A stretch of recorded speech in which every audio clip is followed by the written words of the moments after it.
This is 7 News at 5. And developing now, the verdict is in for a former officer. A jury finds him not guilty in a tough takedown. Good evening. He was accused of using excessive force for punching an already handcuffed man. 7's Vanessa Medina live at the courthouse in Fort Lauderdale with this. Vanessa. There was video home surveillance that captured the whole thing. It took jurors about 3.5 hours or so, and they came back with a not guilty verdict. The defendant is not guilty. Former Hollywood cop Matthew Barbieri not guilty of battery after he was caught on home surveillance video doing this. Prosecutors in closing arguments Thursday saying there were inaccuracies in his report and his actions that day in August of 2019 went too far. What we have here is a situation of a cop who's abused his power, taking advantage of an individual who's not likable, who's not empathetic, and who deserves better.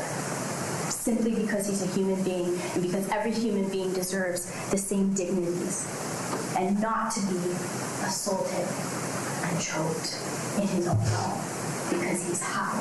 However, defense attorneys claimed Raymond Shackner was high on heroin, out of control, and came at the former cop with a syringe, going on to say the state couldn't even agree on what happened. Suddenly went from 2 slaps to a punch and a slap to a punch and 2 slaps to then 3 slaps until the victim finally, in exasperation at the end of my cross-examination, says, okay, I'll stick with 3. And then have the prosecutor cross-examine the defendant and suggest that it was 2 punches, which obviously is not accurate. Defense attorneys also claim Shackner pled guilty to all 4 charges that stemmed from that day and has a lengthy criminal history. This is Shackner from earlier in the trial. When I got hit across the face, I felt it all the way into my ear canal and on the bottom of my jaw. In the end, jurors agreeing with the defense.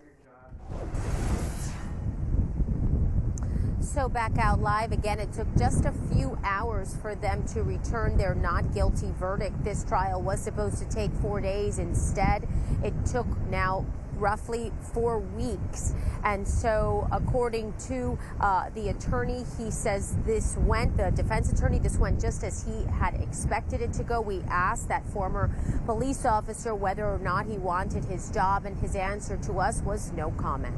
Reporting live in Fort Lauderdale, Vanessa Medina, 7 News.